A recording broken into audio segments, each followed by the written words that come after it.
Good evening, Razorback fans. Welcome to the Thursday edition of the Hog Talk podcast presented to you by Vision Exterior. Tonight, we'll give you an NFL draft preview show. We'll talk about where some of the Razorbacks are picked to be drafted in tonight's draft, along with spring game talk and then baseball and softball to wrap things up. I'm Porter Hayes, joined by Adam Hall, and tonight, Adam, you are this is right up your alley. You're more of a pro guy than I am when it comes to the NFL draft. So, first, before we jump into the spring game, are you excited about the draft? I mean, speaking from a Ravens guy, were you looking for your team in the draft, or are you kind of like, do you wish you're Mike Vrabel right now? Definitely don't wish I was in the kind of spotlight that he's in. I like the draft. Obviously, seeing who Baltimore is going to pick up. I'm not saying that they're always predictable, but I feel like a lot of their picks are typically safe picks, safe bets, which is nothing wrong with that. They've established who they are for a number of years. I think I get more interested with the draft to see the trades that do come up. Because there's rumors that Baltimore may be making some trades, so obviously I'll be looking for that. But the trade aspect of it is what I'm more in tune with, and the NFL draft also just always reminds you on how the NBA draft needs to be modeled after, and because the NBA draft lacks, it's one of those with the NBA draft. There's a trade that happens, but the team that has the pick does the pick for the other team that they traded with. It just doesn't make sense to me. And then obviously, we'll get to see all the fans boo the $62 million man, Roger Goodell, when he steps out on the stage. So it's always a good time, at least for the first few rounds. And that's what's weird is the NFL draft is its own aura. Mm-hmm. It's the ones where like the fans go all out. I mean, it's crazy to see all the fans like really there, full gear. It's like a home game. They're ready to cheer on their favorite team. And what's funny is always sticks out to me as the Jets fans or the Giants fans. It's always the New Yorkers that show up and show out for the draft because they're the most vocal. But it's really cool to see how that is, like you said. You don't get that with the baseball drafts, weird in its own thing, just because how many picks, but you don't have that in the NBA draft. It seems like the NFL has kind of kept its popularity. So we'll get into that afterwards, but we'll start with the spring game coming up. Adam, I really have to be honest with you. I really wasn't looking forward to this. I was trying to get high. I was trying to, again, I'll talk myself into hopping myself up at times, but we're going to play some clips here in a second, and I really like how Silverfield's doing this. He's just mixing it up. Hey, man, we might have start left tackle with the second string right guard going up against the second string, defensive lineman. I like how his approach is. And I don't hate to admit it because we want them to do well, but he's starting to win me over. When I see him talk, and every time, other than that big interview we broke down a couple weeks ago, he's starting to win me over on how he carries himself. He's really sounding like a genuine dude, and I don't get a lot of coach speak out of him. He seems like he's just talking with one of the guys saying, hey, we're just going to lie and we're going to have fun. So I really like that approach to it.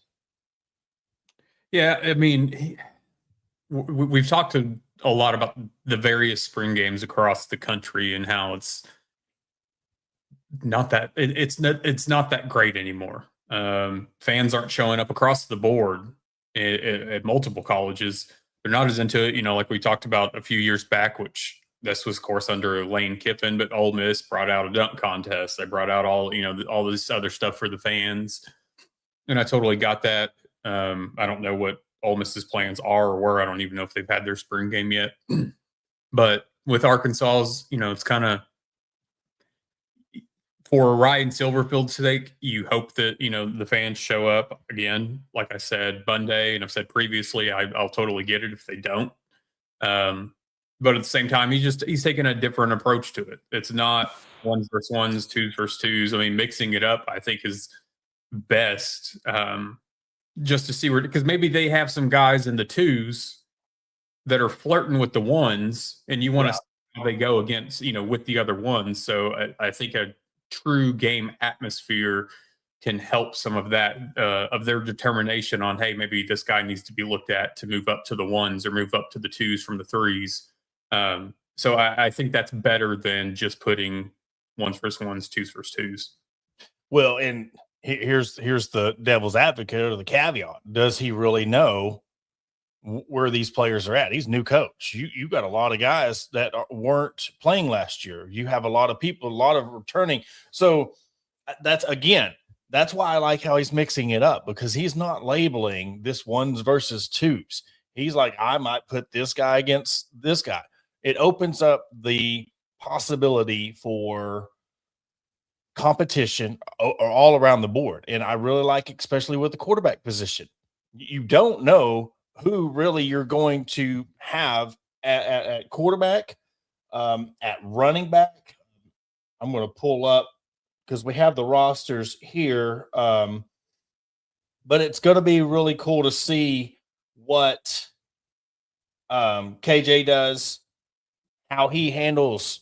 All right, he has the chance. Like, this is, to me, it's his position to lose. Now, I'm not saying that can't come back, and KJ Jackson and then AJ Hill is listed. So you got AJ Hill on the white squad and Cade Trotter, and then you have KJ Jackson and Braden Fuller as the quarterbacks on the red team. So if we're going right now, KJ Jackson could be the projected starter. But what if AJ Hill comes in or Cade Trotter comes in and starts making waves? Well, this is not a team where you're going ones versus ones. And then another thing, you have AJ Hill, and who's his running back? Braylon Russell. You flip over to KJ Jackson, he's got Sutton Smith and Jasmine Parker as his running backs. So I really like how this is going. I think it's going to be good. And the fact that I do hate that it's not televised. I wish it was, but I see why they're not. But I think having the rosters set up the way they are, you're going to have some exciting football. You're going to have people fighting to make the roster because these aren't two deeps. This is, look, we're going to mix you up and go have fun. Mm-hmm. Definitely. And it'll be just interesting to see a lot of new faces, a lot of players that we knew about last year, but maybe didn't get to play much. I'm curious to see how, obviously, the quarterbacks, but how the wide receivers are going to pan out and play, because there's a few wide receivers that you have questions about. And again, I know this is a spring game, but are we going to see a little bit of life out of Courtney Crutchfield? Are we going to see Antonio Jordan finally get a bigger push in their offense? Who was it last season? Cisse. Yeah. He got injured last year coming in from Stanford, so we didn't get to see him at all. And Monty Harrison. What are we going to see Unk do? Is he going to get to break out? And then even with the running backs, even though you're having Braylon Russell come back, there's a lot of questions, because they've said he's slimmed up down to about, I think they said 227, 225, somewhere around there. We don't have a Mike. That's perfect for him if he's going to be the number one back. I think he need that's going to be perfect. I mean, he is that good bruiser back at what, 230, 240 he was last year. Down on 240, yeah. So you can't have KJ Jackson running around in the backfield. I mean, it's just size wise, and I think that's going to be a good one too. But another interesting thing, I know how he was like, okay, we're going to mix things up, but you mentioned the wide receivers and having KJ Jackson, but yet having him paired up with Courtney, CJ Brown, Cisse, and Antonio Jordan. I think that right there shows, okay, but for every rule, there's an exception. I think when you are trying to get the timing down, you're going to need all the reps you can get with these ones, because there's going to be a big break between now and when summer camp starts. So I think this was the one where running back, okay, a little bit of timing with the handoffs and what to do pre-play and learning their check downs and stuff, but pretty much cut dry. You know where you're going, hand it off and find yourself the hole. with the wide receiver, that's all about your routes, the timing, when to look for the ball, where's it going to go, So I like the fact that he has, Crutchfield, Brown, Sissy, Jordan, the three main guys on the red squad.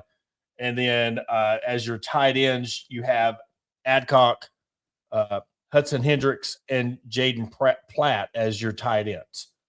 On the white squad, you have Marshall, Bopple, Jamari Hawkins, Monty Harrison, Prevo, and Irvin. So this is going to be who is going to shine, because outside of, let's go KJ Jackson and Braylon Russell, yes, we know Antonio Jordan's speed, but who's the guy?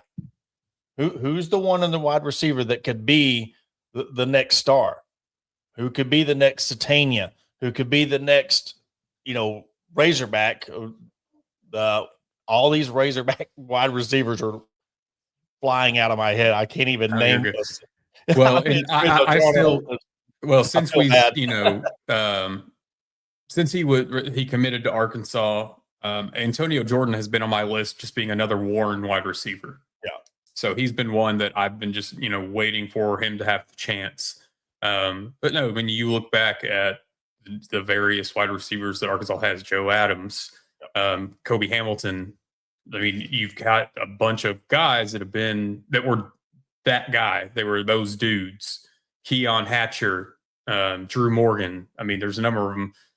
It's just a matter of who's going to step up, but at the same time, who's going to throw to them. Yeah. And who's going to be able to. You're going to have, can we see multiples? Look, we talk about Tesla. We had Andrew Armstrong. Now they're all coming, Burks, they're all coming back to me now. But who is going to be, if you can have two go-to wide receivers and have a quarterback, and now I'm not accusing any of prior quarterback for doing this, even though it seemed like they were doing it, keying on one person. If you can go, we've said this, and you look back at 21 when all this happened, you're able to go 3 levels. You had a deep threat, you had your slant guy, and then you had your tight end. Who's going to be that threat at all 3 levels? Can you get one of these tight ends to produce? Can you get 2 wide receivers where you can count, where they're not double teaming guy on the top side, where you can somebody come underneath and hit a slant? What do they do after they catch the ball? Can they hold on to the ball? So having those timing issues and having that confidence, building the confidence between the quarterback and the receiver and quarterback and the tight end is going to be very crucial. And somebody put in the comments, Chris Marshall's going to be deadly at wide receiver. I think all these people, because there is not that go-to wide receiver, the go-to tight end, and you're coming off a 2-10 season, everybody has a chance. Mm-hmm. Nobody, I think this, I can't remember, honestly, when was the last time that you can look at a Razorback team, and this might not be a good thing. When was the last time you've seen so many jobs that are not safe? I can't count on this field when it comes to now I'm not going to break down the guards and the linemen and the linebacker. I'm talking about skill position between your receivers, your tight ends, and your wide receivers, running backs, and quarterback. I'm not seeing anybody where their job is completely safe. Every job's open. 100%. And I think, too, especially on defense, when you had, I believe, 24 defensive players coming in from the transfer portal, the defense is wide open, which rightfully so after having the defensive performance that we had last season. So I'm ready to get it going. Again, I'm not going to drink the Kool-Aid. I'm waiting until the fall to see the product that's on the field. But at the same time, I'm ready to start putting some of the pieces together. And we'll get a glimpse of a little bit of that Saturday at the game. Like you said, I wish it was at least on TV or something to be able to watch. But at the same time, for all intents and purposes, you hope it's a good showing for the team. Obviously, there's still going to be questions afterwards of who's going to get blamed. There's a lot to be decided over the summer and fall camp. So the festivities, this is depending on weather too. I don't know exactly how weather's going to play. I hadn't looked at the latest radar on Saturday, but kickoff is set for 2 p.m. But no official format has been revealed for the game. 10 a.m. they're going to have a car and truck show. They're going to have some interactive games, and kind of like the Hogtown was set up. 12:45, the Justin Moore concert kicks off, and then they'll have the game at 2:00. So it'd be an all-day 55% chance rain.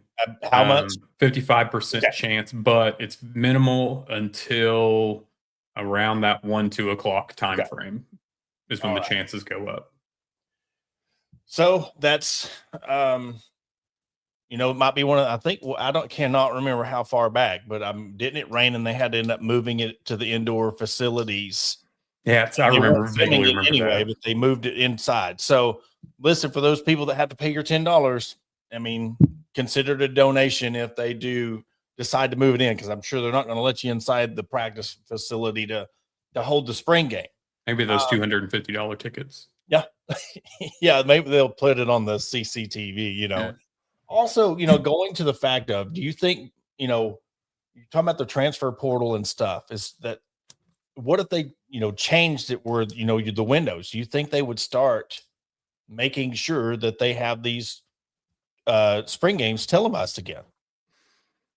I think that's a big hindrance, because you ain't got to worry about somebody leaving. Now, again, my mind goes racing. Is it to the point to still where people can leave after the spring game? No, I think that changed. Okay. I don't believe you can believe in the summer anymore. So that's at least out the window, out the transfer portal window. And I couldn't remember again if it was or not, but that's another thing that could, if now you could kind of bring those things back. But again, if you aren't a Razorback Foundation member, you can sign up for the emails or text, however they're going to communicate with you, and you can get in for free. If you're already a Razorback Foundation member, you get in for free.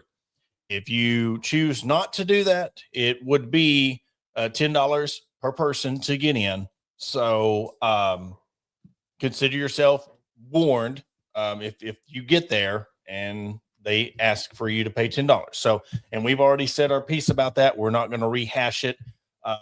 It is how it is. So consider it, again, a small donation towards the athletic fund, because the Razorback Foundation is sponsoring this, and the players are going to be doing some kind of promotion. And sorry, I haven't seen any of that yet. Have you seen any promotion from the players? No. Promoting the spring game? No, I thought I would. I've actually thought about that this morning on my drive to work, and I hadn't seen, and I mean, granted, I hadn't been on social media a whole lot, but nothing, the little bit that I have been, I haven't seen a whole lot pop up. Okay. Or nothing on the game, at least. Okay. So there is that part of it. And, we can bring up negative stuff every show, but it's one of those, okay, you're saying that these players are going to be doing these small things to promote. Maybe it's the day of, I don't know. Spring game's not here yet, and there's still one more day before it, so they could promote it other ways. But you would think that there would be more of a push if you're really wanting people to donate. If you're using, again, how do we fundraise NIL? How do we do things? And you're saying that you have a chance to use the Razorback Foundation. Why not have a raffle for it? Why? I mean, if this is your one time to be able to facilitate using this as an excuse to give it to the NIL fund for them being a sponsor, I would use this opportunity to promote the heck out of it and maximize your opportunity to get the NIL fund, or go around with the offering plate. I mean, at this point, you're using this as a marketing plan. And that's what the big surprise is. I'm not seeing hardly any promotion about it. You see your social media posts and stuff, but I'm not seeing a lot of players do anything. Not seeing anything. It's not going overboard, and kind of disappointed in that. But again, it's just the spring game, so we'll see what happens. And I'm sure with what limited type videos, what limited footage we're able to see from the spring game, we'll talk about that on Monday. Definitely. We'll see what happens. What we're going to do, we're going to take a quick commercial break after the word from our sponsor at Vision Exteriors. We're going to break down the NFL draft, where 5 of the Razorbacks are projected to be drafted. Do we think any of them will be drafted in significant slots? And we'll talk about that more. And we'll wrap the show up with the baseball and softball schedule this weekend. We'll be right back after a quick break. Looking to enhance your home's curb appeal? Look no further than Vision Exteriors. As your trusted roofing, siding, and exterior experts, we're here to transform your property. Our skilled team ensures your job is not only functional, but also aesthetically pleasing. Along with roofing, we also offer window, gutter, and siding installation to boost your home's appearance with our quality options.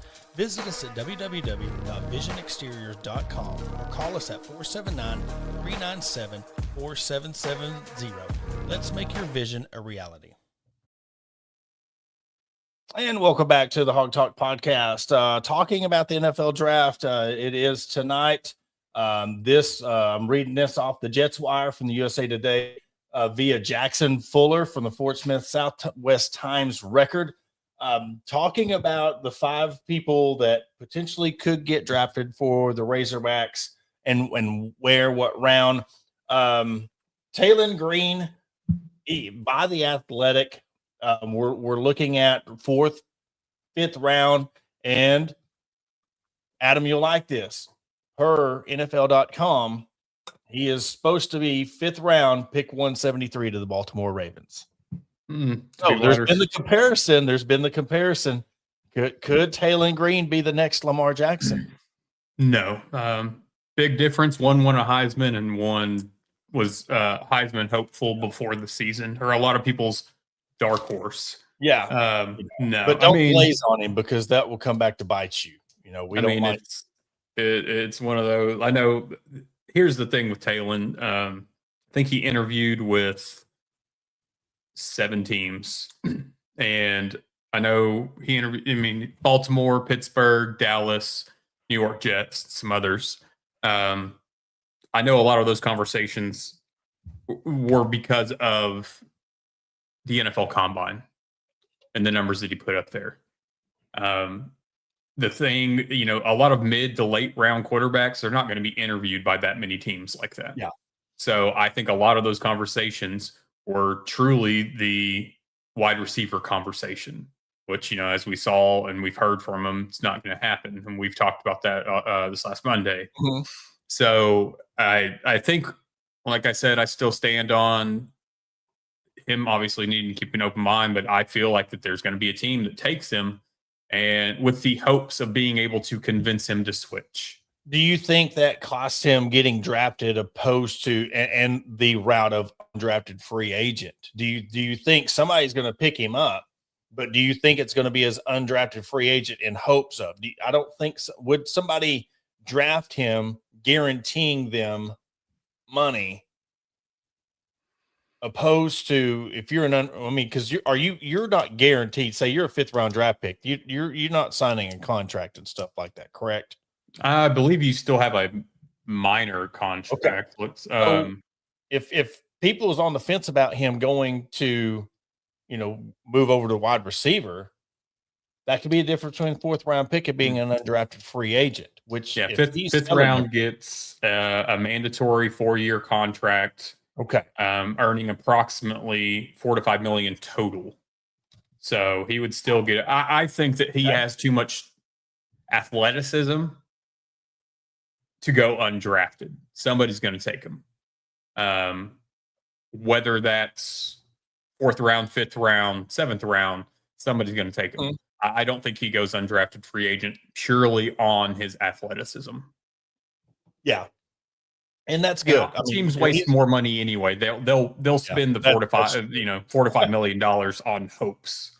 And maybe it finally clicks. It's one of the things you hope for. And look, this society and a lot of people as men, let's just be honest.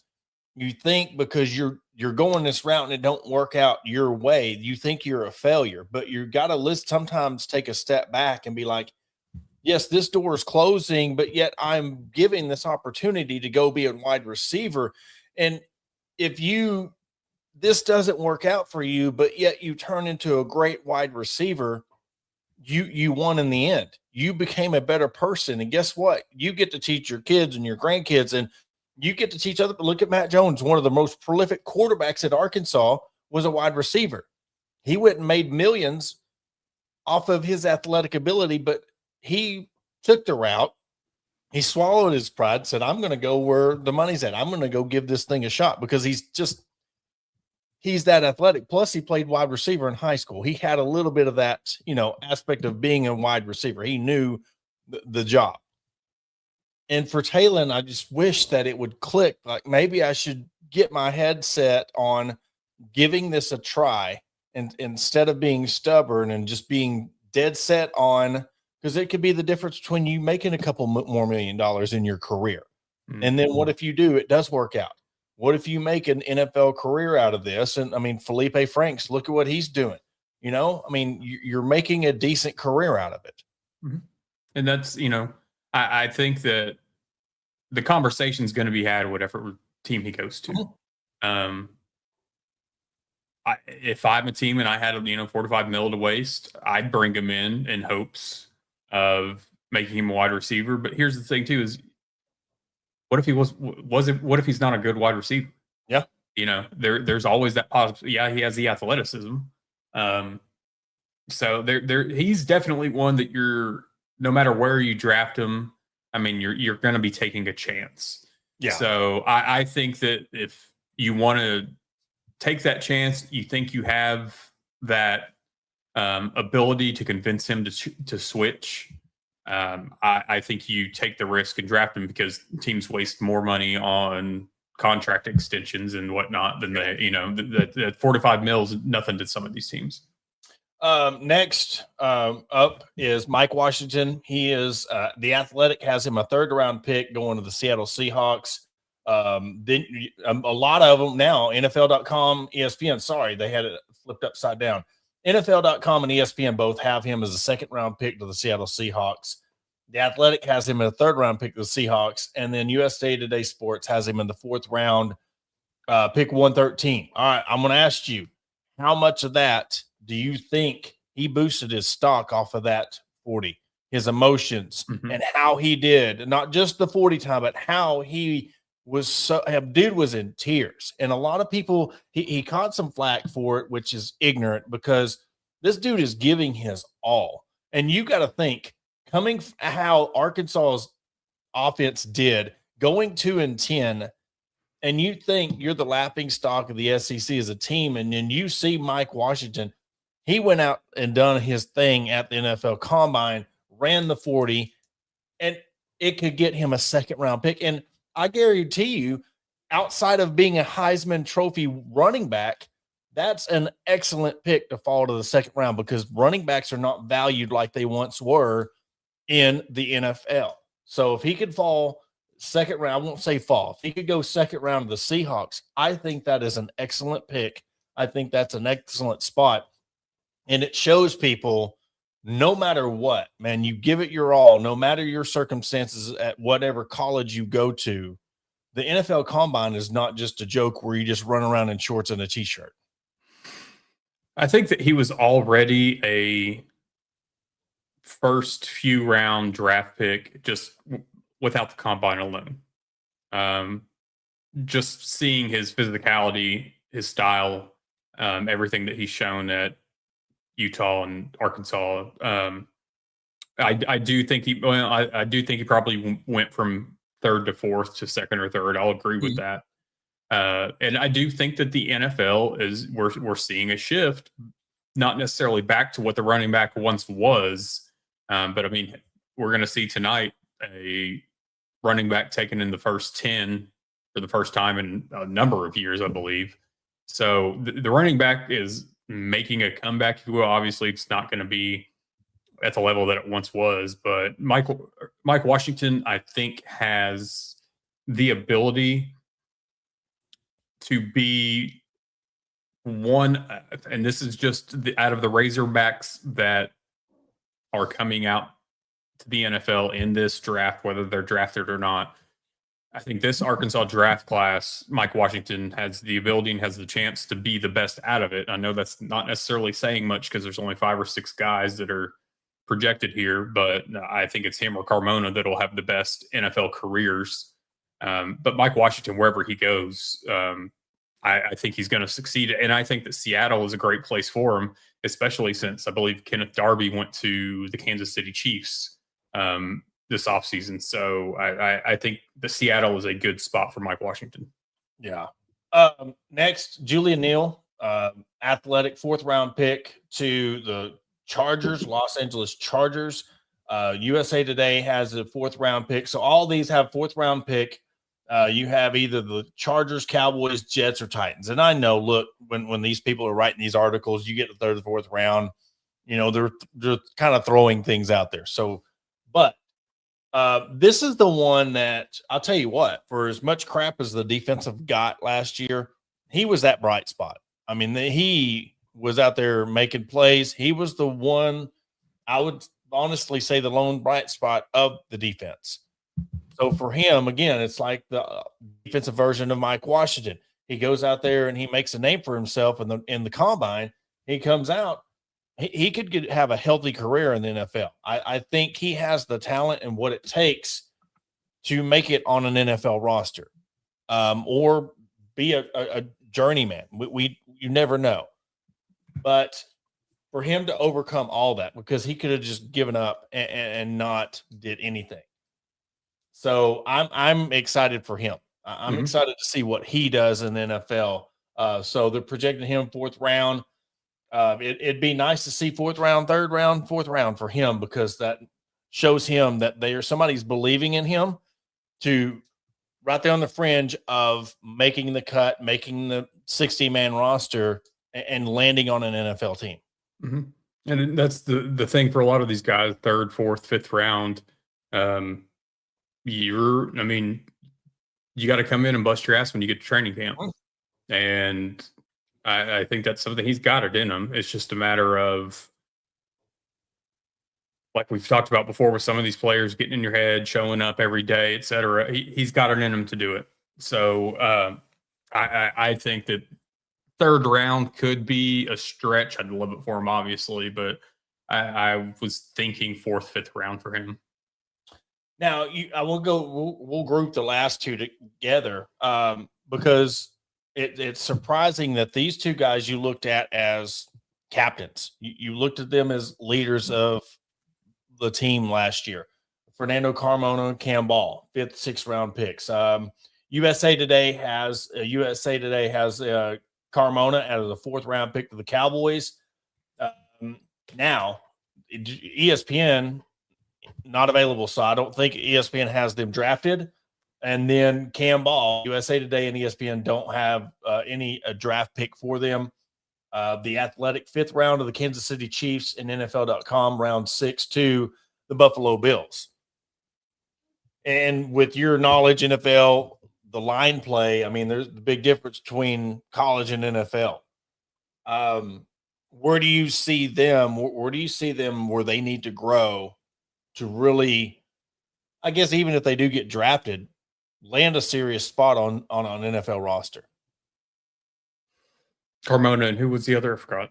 Campbell.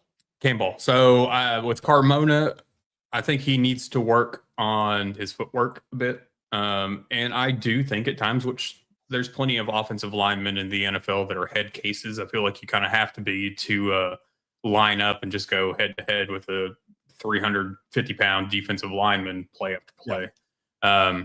But I do think that he needs to, I don't want to say mature a little bit, but at the same time, like, to be able to control some of his, I don't even know if I'd call it anger issues. I just feel like at times he acts out a little bit. And I know that it happens in the NFL, but I just think that's got to cut down. But no, I think his footwork needs a little bit of work. But like I said, I think that he has the chance to be, him and Mike Washington, the two have the chance to have the best NFL careers out of this group. I love Cam Ball, and I expected a bit more out of him this last season, but obviously the defense was atrocious itself. but I hope he lands somewhere that he can work, because he is going to have to work and claw his way up. But we've seen several Razorbacks do it before, especially on the defensive line. Some that might have fallen undrafted free agents and still end up making 60-man rosters. Yeah. So I think Cam Ball has the work ethic in him. I just think finding the right team to work with him is going to be his make or break. And, that's where we're at with this team. I want to get it back to where Arkansas is that one of the preferred destinations in the SEC, where they can at least say, hey, look, we're going to get you drafted. We're going to get you on an NFL roster. We are going to develop you.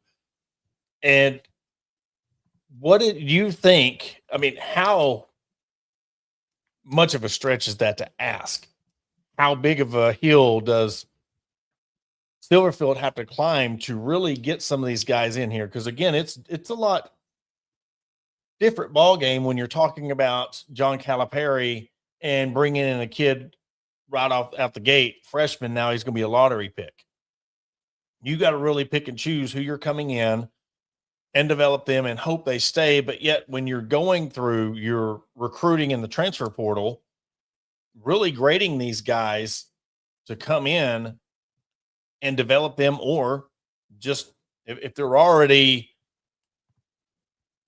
I would say, a draft pick or all SEC, getting them to the point to where you're making the most, almost like a Drew Sanders. You give them to the point where they might be a mid undrafted free agent to getting them on an NFL roster. What's it going to take for Silverfield and his staff to do that? Win, point blank, period. And by that, I don't mean win 9-10 games. Obviously, that's a stretch.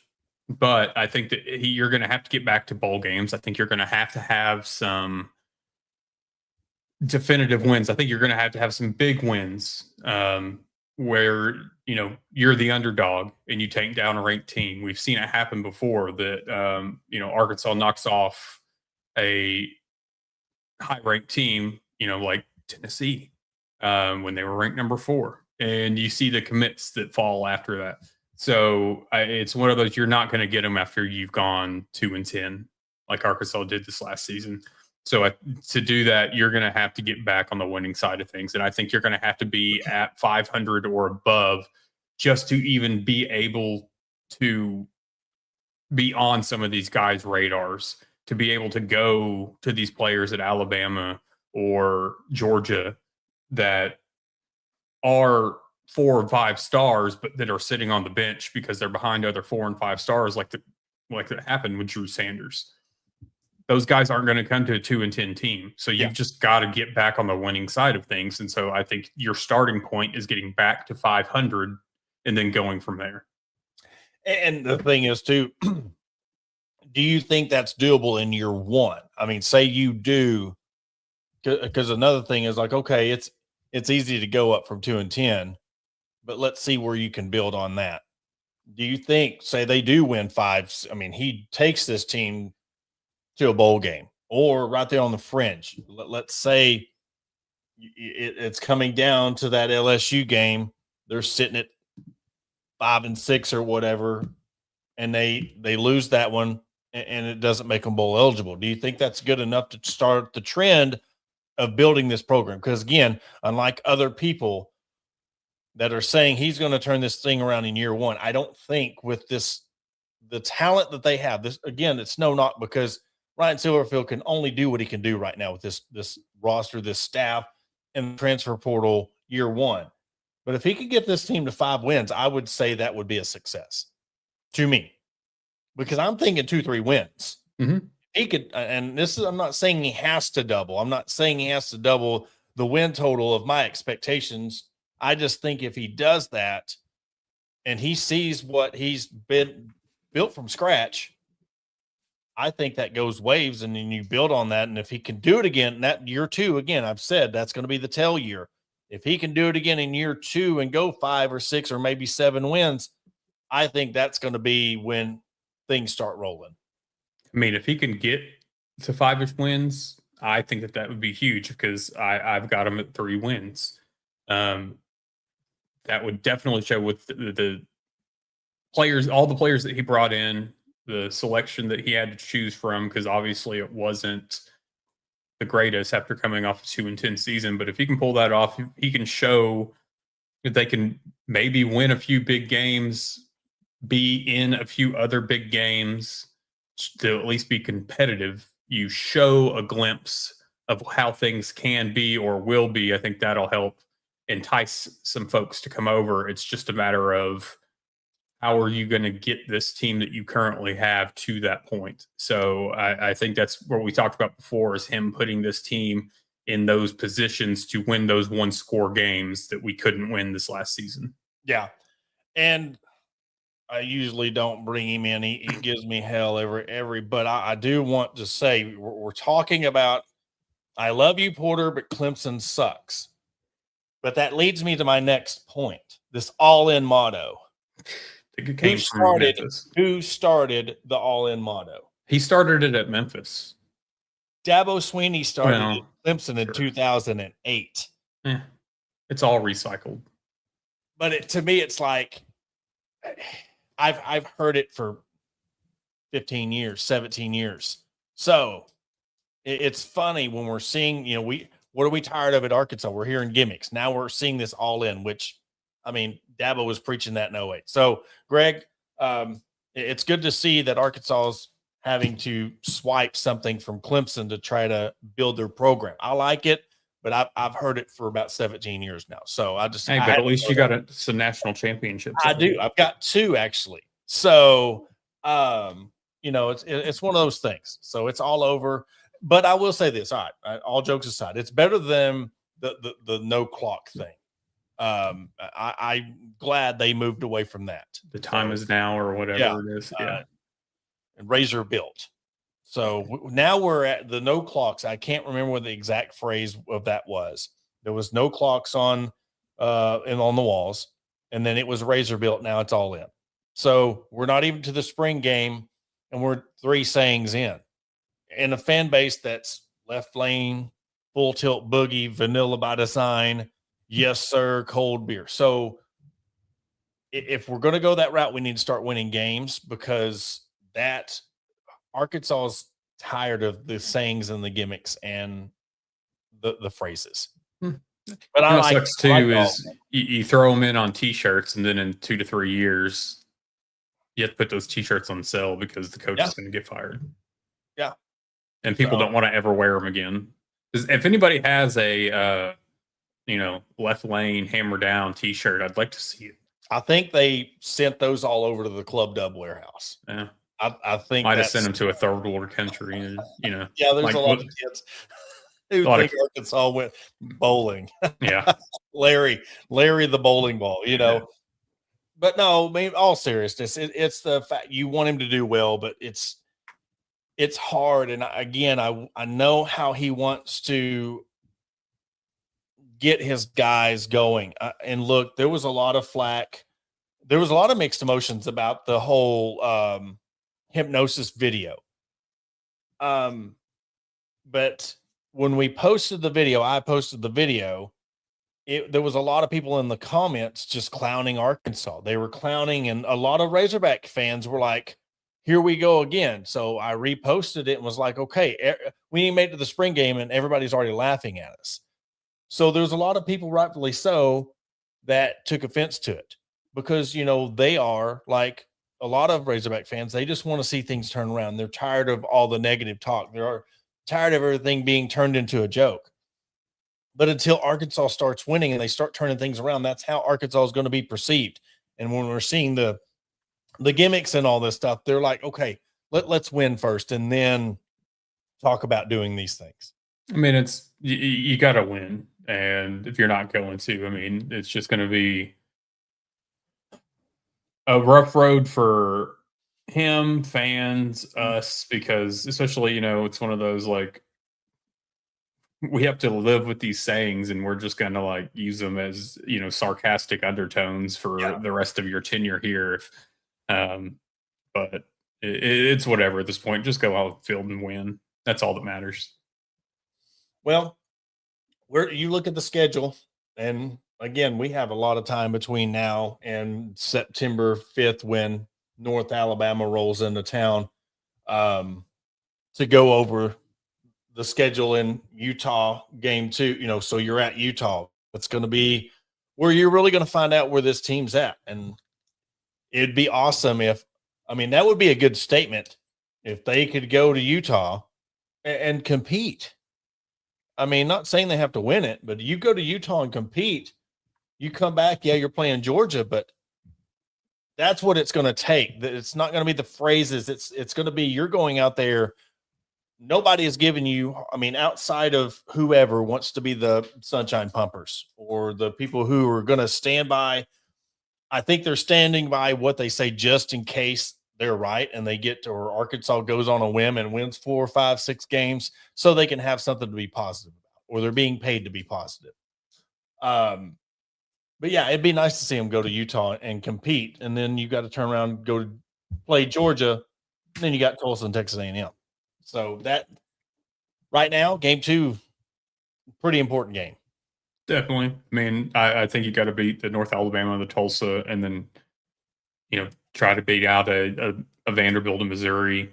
Yeah. And Auburn. Do we play Auburn this season? Yes. That was what that 3-game stretch I was talking about. So I think those, and even South Carolina, the unknown with them after this last season. So you have 4 games right there that we don't know. Of course, after game 1, 2, or 3, those teams could look totally different. Mm-hmm. So as could Arkansas. So we'll see what happens. But I'm just looking at the 3 wins. And we'll break this down more. We'll talk about this. This will be a good focal point when we're talking about, after the draft, after this weekend, because I really want to point out, like, you're talking about the fire. If you can get through the fire of Utah, Georgia, A&M, and Tennessee, if you can get through that fire, you could come through that. And I'm saying, even if you lose all of them, let's go. Say you win, you go 1-3. 1, 2, 3. 1-3 in those 4 games. You have Vandy, Missouri, Auburn, South Carolina back to so you can turn things around. And we'll break that down on Monday, and we'll go through it game by game, because again, we don't know who Arkansas is going to have, and at this point, we really don't know who anybody else has. So it is all about how you make it and going all in. See what happens. For the baseball softball team, they both play Missouri. Arkansas will be playing tonight at 7 when we wrap up here. They'll be starting tonight. Weather pending. I looked at the radar earlier and looked like they were getting some bad weather up that way. I don't know if it's passed or where that's at, but they're playing a Thursday, Friday, Saturday series at Missouri tonight at 7. You can watch that game tonight and tomorrow night on the SEC network at 7. Looking to get back on track in the SEC play after their 12-4 win over Missouri State, thanks to the Rally Cat. And then Arkansas softball welcomes Missouri to Bogle Park. They'll play tomorrow at 5. Bree Ellis bobblehead giveaway, and then they play Saturday at 11 a.m. early start on Saturday, and then 1 p.m. to finish out the series on Sunday. So Missouri Tigers for the baseball softball team, much needed bounce back for both teams after their losses last weekend to OU and Georgia. Definitely. Hope they get back on the winning side of things. Yeah. So Arkansas softball right now, they are currently 37-8 overall, 11-7 in conference play. Baseball, they are sitting at 27-15 and 500, 9-9 in conference play. So big implications for them as we are starting to wind down to the second half of the conference season, and big telltale sign on where these teams will be playing postseason ball. So, definitely. Adam, you got anything else before we wrap it up? No, draft time. All right. The draft is coming, so stay tuned for that. We'll give you all the updates on where, if they are drafted tonight, where they are drafted to. So stay tuned for that. For Adam Hall, I'm Porter Hayes. I want to thank everybody for tuning in tonight, our fans, sponsors. Hog HQ Live, Sunday night, 8:05. We'll come back to you Monday at 6:05, and we'll catch you on Monday.